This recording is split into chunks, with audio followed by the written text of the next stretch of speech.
Welcome to Cine Here, where you come for all of your media needs. My name is Ray. It's your boy Nicky Tay. And today, we are reviewing The Irishman. Directed by Martin Scorsese, starring Robert De Niro, Al Pacino, and Joe Pesci. Legendary is how I have to start off this review.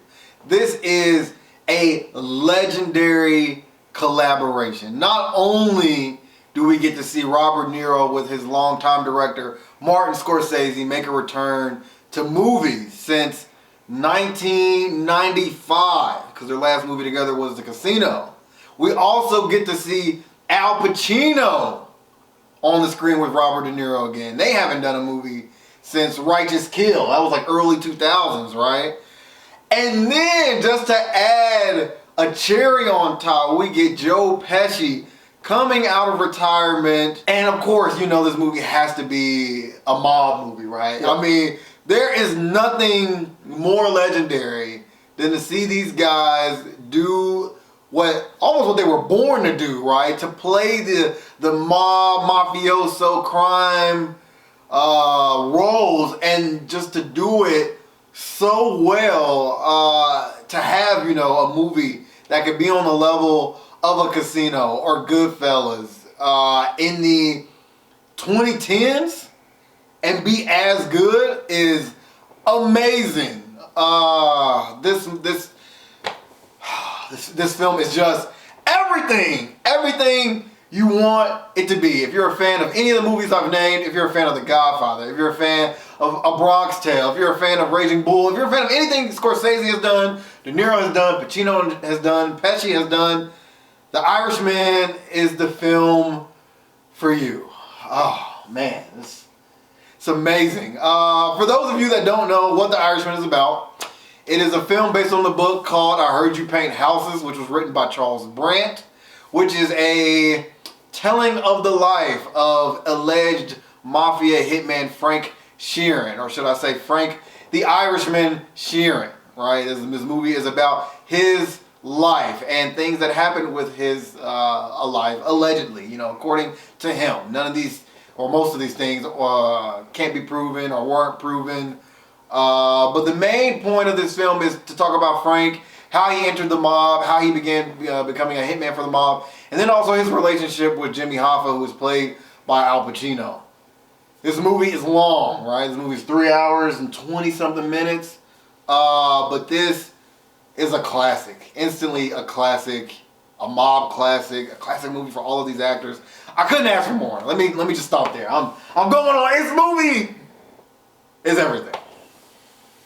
As a former house painter myself, right, I can relate to this movie a lot, right? You know, being that I was a gangster in a former life, you know, so I can relate to this movie.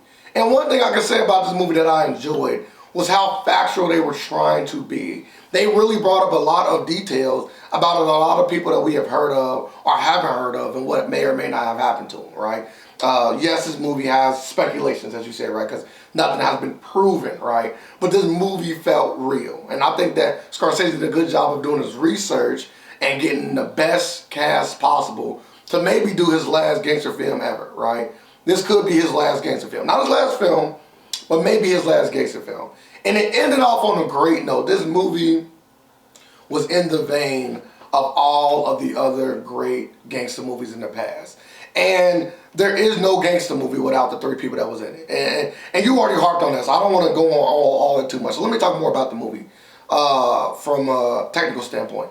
Scorsese does what he always does best. Cinematography was over the top. Every scene was placed in a delicate way. Every shot, everything was done so well. If I had to make any negatives, I would say that the kills seemed CGI. They didn't really seem practical. They seemed more like digital. I don't know what was the thought process behind that, but it seemed like that. Also, another thing with Robert De Niro, it seemed like he was old, right? It seemed like you could see the age in the shot, and it is what it is. But those are two big negatives for me. The de-aging technology was done well. It was believable, and that's big. And the acting from all of the peoples, all of them, everybody, was fantastic. The chemistry was at all-time high. It's almost like they never have not made films together their whole life. Like, you wouldn't even tell there was such a big span in them making films together because they did such a good job playing off each other and how many chemistry that they have always had in these gangster movies. Yeah, the acting is phenomenal. I almost wish like these guys didn't have the filmography that they have, you know, because I would be like, oh, this is the best movie for all of them. Mm-hmm. And I can't honestly say that. You know, they have all done movies that are better than this, acting-wise. But this is the top of the list for the big three and for a lot of the people involved. I mean, you got people like Ray Romano, you know. Everybody loves Raymond. That Ray acting his ass off. Excuse my language. It is exactly what you expect. Not a lot do we get a film that is exactly what you expect. And The Irishman is it. It is a gangster film through and through. Amazing acting, cinematography, like you said. And even despite, you know, being 3 hours and 20 minutes, I enjoyed it. If this movie was 4 hours, I think I would love it just the same, you know, because do you feel the length of some spots? Yes, but you are just, at least for me, enamored with the characters because of the great acting, right? It feels like not only a movie, but a biography, you know. You're getting, like you said, some historical information, and for the history buffs out there, it's interesting, right? If you're into movies, you got a whole lot of movie to sit down to, and a whole lot of good quality movie too. I mean, only way you don't watch this movie is if you don't like any of those actors and you don't like gangster movies. I think at minimum, especially with it being on Netflix now, right? This is an easy, you gotta see it, you should see it. If you got Netflix, hopefully you didn't quit it because you got Disney Plus. This is the reason why Netflix will continue to be a thorn in Disney's side as long as they continue to pull in good quality movies like this. I mean, how could you not watch it? You were tad disrespectful. Yeah. It's the other way around. Disney is a thorn in Netflix side. Nah. Not the other way around. Nah. And I was about to say... it ends with Disney. Not with the content. And I was about to say, shout out to Netflix. Like, they don't get enough credit in my book. They don't get enough credit for breaking down the credit. Nah, they don't get enough. They get credit. They don't get enough. They got all the credit. Not my opinion. They don't get enough credit for breaking down all of these barriers that they have broken down. They have started binge watching. They have started giving you all this original content. They have changed TV forever. That is a fact. That is not an opinion. That is a fact. I don't know. Netflix has changed TV forever. Yeah, I would say that they made it more a popular thing, right? It's always been around when you DVR your shows and try to catch up. But they releasing the content. No one has ever released content like they do.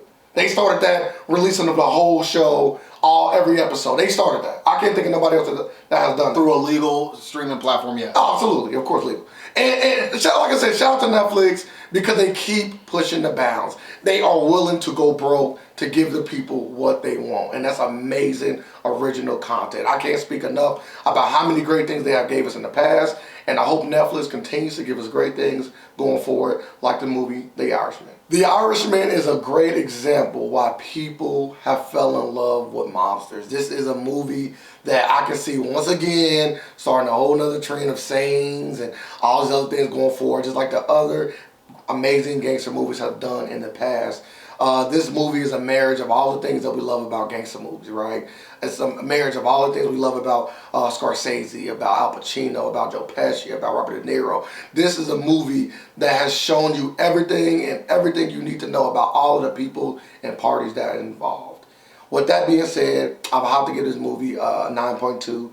I think that this movie was amazing. I enjoyed every bit of it. And I think that since it is so long, I'm glad that it is on Netflix because we watched it entirely, but I can understand and I've heard stories of people breaking it up, which is great because Netflix allows you to have that ability to break up a long movie like this. And like you said, it could have been 4 hours long and I still probably watched all 4. And it still could have been broken down by multiple people and watched in a longer length. But this movie is enjoyable and everyone has access to Netflix, whether you are paying for it or not. And you should definitely go check out this movie. The Irishman, for me, like I said earlier, is a classic movie already. I mean, you get the big three. You know, this is the first time Al Pacino and Joe Pesci have even been in a movie together That's so crazy to me. Like, to even say out loud, first time they've been in a movie together. This is like the 4th movie for Robert De Niro and Al Pacino. 7th time Robert De Niro and Joe Pesci have been on screen.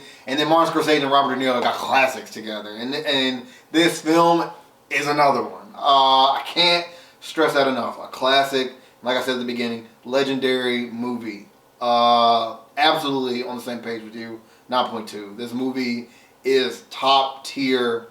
I think the happy part and sad part for me is I know this will probably be Joe Pesci's last movie. And what a way to go out. What a way to go out. I will commend you for everything you've given me, from this to Goodfellas to Home Alone, right? Like, you are a great guy. My cousin Vinny, like, oh my God, like, all the movies just come to me now. Joe Pesci, you are the man. Al Pacino, Robert De Niro, y'all the man. And I know I will probably, at least hopefully, see you in more movies before you guys decide to retire. But for Joe Pesci, I salute you, brother. This is a good way to sign off with a classic. That completes the review for The Irishman. As we said, it's available on Netflix, so check it out. Again, wouldn't recommend it if you don't love mob movies, if you don't like those actors. Absolutely stay away from it. Don't waste your time watching a movie that's 3 hours that you know you're not going to like it. But most people should enjoy this movie. This is a high quality movie. Again, it's a bit long for most, but it's worth every minute. I can't stress it enough. Go and see it. And let us know how you feel. This is where you come, you interact with the guys that seen it here. You like, you leave a comment. And if you like what we're talking about, then you subscribe so you can stay up to date with all of our reviewing content. And as always, don't forget, you've seen it here.